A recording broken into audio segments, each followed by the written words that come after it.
Hello and welcome back to the channel. My name is Professor G. I'm a law professor and a historian, and for those of you who don't know me or if it's your first time at this channel, my area of scholarly focus is on antebellum slave laws and slave codes that maintained and supported the slaveocracy that was the antebellum South. And I really wasn't going to make a follow-up video to my first Robert E. Lee video, but one of the comments just triggered me to the point where I had to make a video response to it. And I want you to go back and watch that video first. That video was a response to Matt Walsh saying that Robert E. Lee should be glorified, he should be celebrated, and this was a direct response to President Trump saying that he was going to rename military bases after Confederate leaders. And one of the things that Matt Walsh said was that he thinks that every statue of Lee that was taken down, a bigger, more beautiful statue of Lee should be put in that place.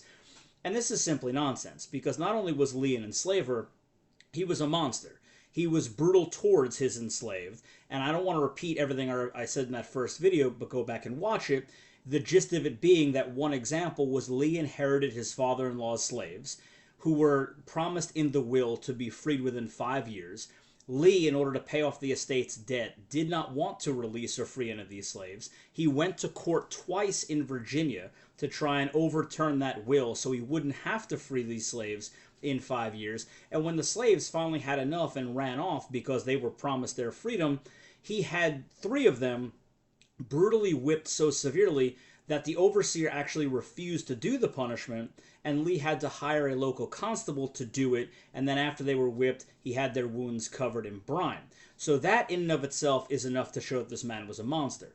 But one of the things that always comes up is people have this absurd idea that Lee was an abolitionist. That Lee was actually, or you know, most won't go that far, but some will say he was against slavery, and we can prove it. I want you just to Google Robert E. Lee abolition or Robert E. Lee anti-slavery. And the first thing that's going to come up is the only quote you're ever going to find about him being against slavery or against slavery. There's a quote from a letter that he wrote to his wife, and let me go over my notes, in 1856. And in the letter, he says that slavery is a moral and political evil. And people use this to kind of portray Robert E. Lee as a closet abolitionist, at least, or to say that he was tragically misunderstood, he was a victim of his time, and he actually was against slavery. But let's be clear, this idea is just historically, it's absurd. It has no basis in reality. Lee was not anti-slavery, and we'll talk about this, right? So it's 1856, Lee writes the letter to his wife and says that slavery is this moral and political evil, but then comes the part that people conveniently leave off. They forget to go to this next part. They forget to continue reading. He actually says that slavery was a greater evil to white people than to the enslaved.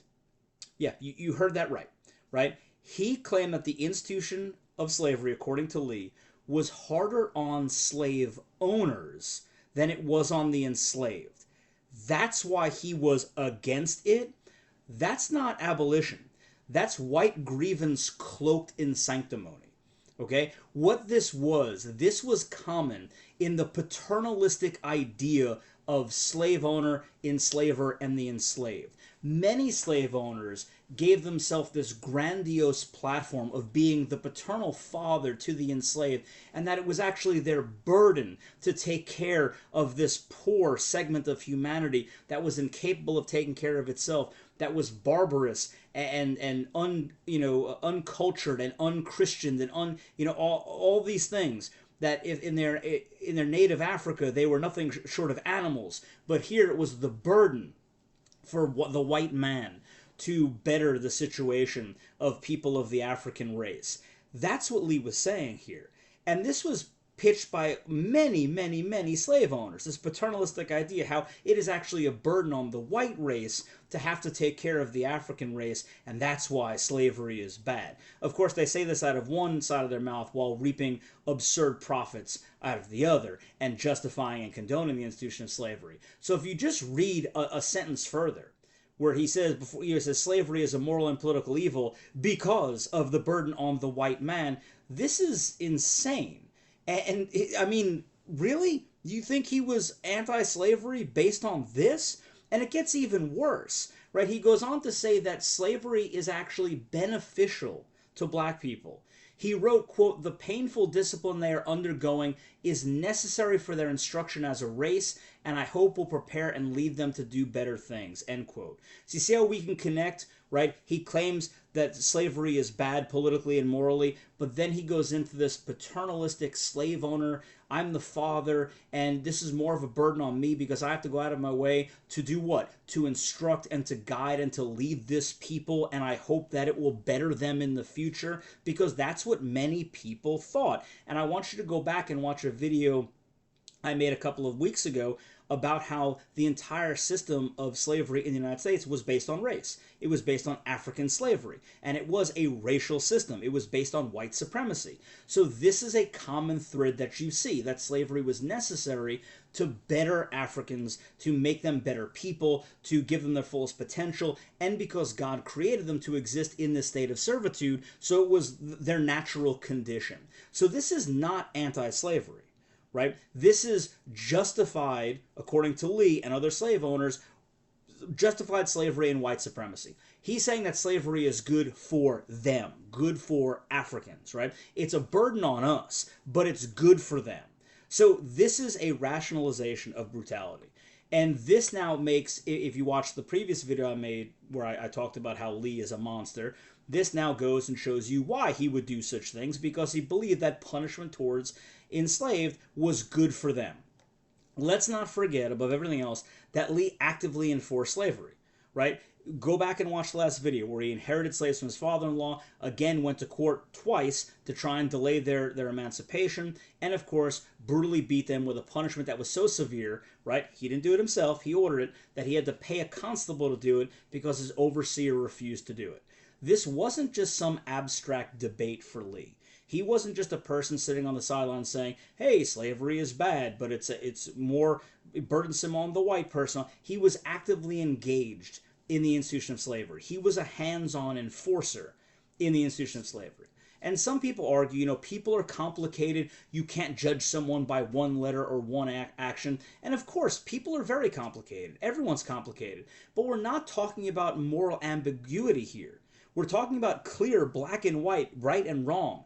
We're talking about someone who defended, maintained, and fought for the institution of slavery, both ideologically and literally, physically torturing people, ordering the physical torture of people, and trying his best to prevent them from ever being emancipated. And again, go back and watch that first video.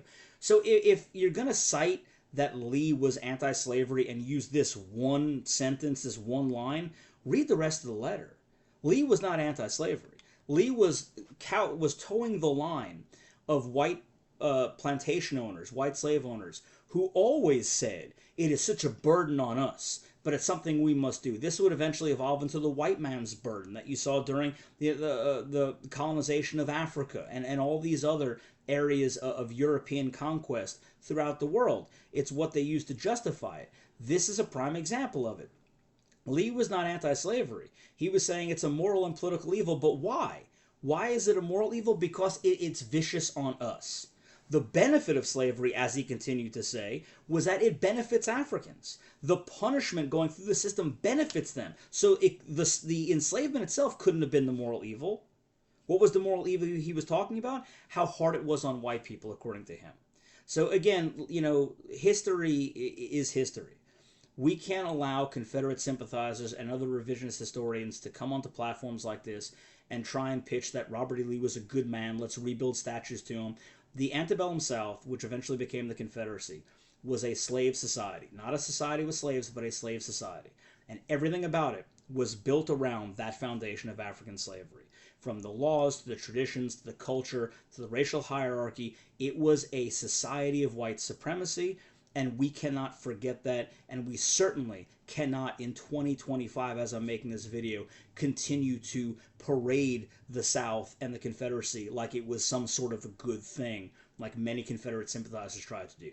So again, as always, remember to like, subscribe, share, and I'll see you for the next video.